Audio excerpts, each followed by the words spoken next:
From a fighter kissing his opponent and then getting knocked out before the fight begins, to Mark Zuckerberg acting like a robot, these are the most awkward and embarrassing moments in MMA history. And at number 14, we have Jake Paul's zestiest moment in television history. Back in 2024, Jake Paul was scheduled to fight Mike Tyson on November 15th, but before they could start throwing hands, they had to sit down for a pre-fight conference. So 2 days before the fight, Jake Paul and Mike Tyson sat on opposite sides of the stage and started throwing shade at each other. But as the press conference went on, Jake Paul thought it would be a good idea to tell Mike Tyson that he wanted to kiss him. However, what Jake didn't know about Mike is that he's crazy. So when Jake threw a zesty comment at Mike, he didn't expect Mike to escalate the situation and say this: "I want to kiss Mike's big juicy lips."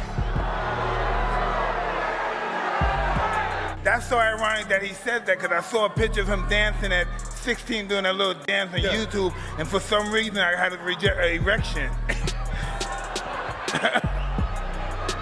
Now that's just embarrassing for you, Jake. Next time, keep your mouth shut. But you know who else should keep their mouth shut? This ESPN reporter. You see, back in 2013, Mike Tyson was invited to the highly questionable show for an interview. But unlike most reporters who prepare their questions before the interview, this reporter sounded like he was pulling his questions straight out of a dumpster. And to make matters worse, Mike Tyson read straight through this interviewer's tactics. So when you told the story, for example, about being in Miami and Don King in the head and having a brick of that seems crazy to me. Well, that's what it was. Can you describe, Mike, what your addiction was like? No, you can read about it in the book, though. Is there anything that was embarrassing to you, or is it something yeah, that you pretty much a great deal of the book was, but that was the book. He wanted the truth. I gave him the truth. What would you describe as the happiest time in your life, Mike? I don't remember. Yeah, Mike Tyson wasn't having it, but you know who else wasn't having it? Heath Herring in number 12, because back in December 2005, Heath Herring and Yoshihiro Nakao were set to fight at the K1 Dynamite event in Osaka, Japan. The fight took place at midnight on December 31st, right before New Year's Day. But unfortunately for Nakao, he was about to do something so stupid, Heath Herring gave him a timeout and put him to sleep.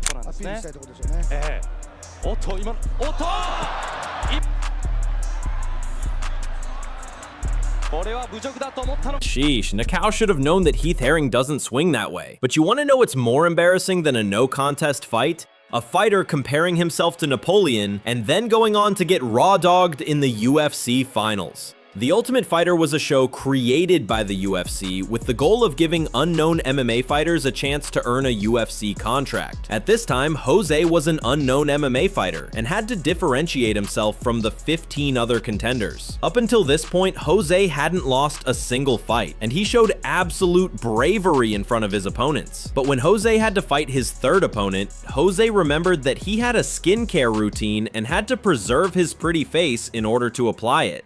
To be honest, dude, I belong with Napoleon, dog. Alexander, dude. That's what I belong with, dog. A few moments later. I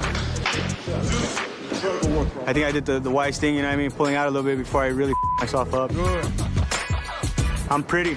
That's all that matters, dog. Murphy's Law, bro. Sun shines on every dog's ass sometimes. But if you thought that was gay, at number 10, we have the second most gay UFC moment in MMA history. Back in 2019, Kamaru Usman and Tyron Woodley sat down for a pre-fight press conference. And one thing about Kamaru, he's known for saying the most left field shit. But in this conference, he took a step further and said something so shocking, even John Jones was shocked. I ain't backing up. You hit me, I'm still coming. And I'm coming all night long, T-Wood. Please don't back up. Brother. Don't back up, my man. Don't back up. Now that's just straight up sus. But at number 9, Aljamain Sterling took what Kamaru Usman said and turned it up a notch. Everyone talking about Peterion's the greatest guy, and yeah, you better win your fight because I'm coming on your ass, boy. I'm coming for that ass. Pause. And bro really tried to redeem himself after that, which is exactly what Joe Rogan needed to do after this embarrassing moment on the UFC. Because back in 2004, the UFC made its debut on Fox. And to say that this pilot episode was a disaster would be an understatement. Hello and welcome to Studio 2A at the Fox Network Center. I'm Joe Rogan and I'm very excited that you're able to join us today for this historic moment for Fox Sports and the UFC. To kick things off, I'd like to introduce the distinguished executives who we have available. Dana White, president of the UFC. Lorenzo Fertitta, chairman and CEO of the UFC. Also present, our former UFC champion, Rashad Evans. UFC Hall of Famer, Chuck Liddell. UFC lightweight champion, Frankie Edgar. And UFC welterweight champion, George St. Pierre. That clip takes awkward to a whole new level, which is exactly what I would say if I hadn't seen this next clip. Because in May 2013, Arturo Trujillo won his first pro fight against Anthony Watson. So after the fight, Arturo was approached by the reporter for his first interview. And bro was so nervous, I don't even think bro knew where he was. Arturo, you're kind of smiling a little bit while you're watching that replay. What are you seeing from how you did tonight? No, I did good. Was it easier than you thought it was going to be? Yeah, I thought, yeah. You're sitting back there, you're getting ready to make your pro debut in front of your home fans. How nerve-wracking is it not knowing exactly when you're going to fight and when you're going to come out? I just come out here to do my thing. How busy would you like to stay to be? Huh? How busy would you like to be this year? Busy. Thanks, Arturo. Thanks. Yeah, I don't think bro will ever do another interview in his life after that. But speaking of awkward interviews, we have to talk about this masterpiece of an interview between Ariel and Jorge Masvidal. Because bro tried so hard to avoid the question only for the interviewer to pull a 360 on him. But I think a lot of people don't know this. You have spent time in jail. Yeah, I don't think we need to talk about that. Why not? We'll skip that one. You don't want to talk about it? Skip. Okay. Can I ask about your father? Yeah. He has been to jail as well.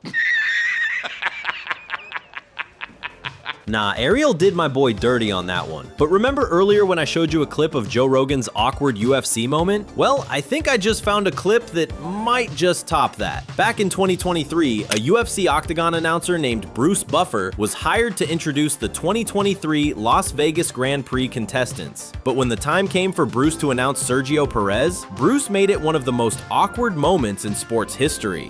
From Mexico, it's Sergio Checo Perez!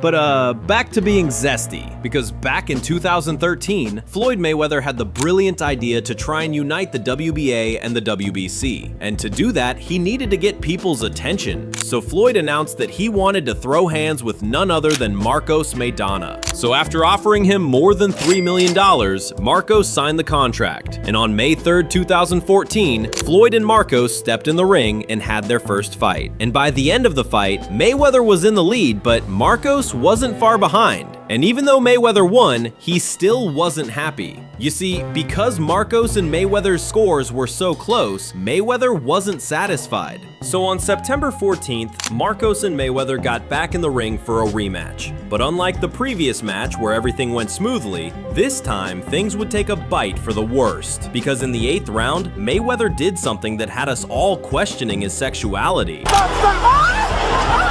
You did me! Hold up, wait a minute. Something ain't right. Moving on, because in number 3, we have the worst betrayal in sports history. Back in 2024, during a pre-fight press conference, Regis Prograis told the audience he had something from Sam Jones that he wanted to show them. A long time ago, Sam Jones, his manager, where you at, Sam? Sam actually said, I will beat Jack's ass. A long time ago. right? And I got proof right now. If y'all won't hear it, I got proof. You said platinum. Right hand to God, never said that. Listen, you've been hitting the head too much by Devin Haney, my friend. Watch this. Look, listen, everybody, be quiet. I know it very well, but I do think you're flattening. You understand what I mean? Because you're a different guy to Josh Taylor.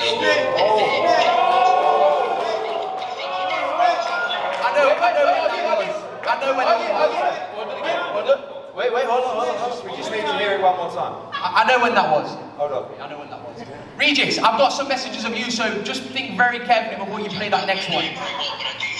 I like Jack, by the way. I know him very well, but I do think this is before I knew Jack. I never met Jack.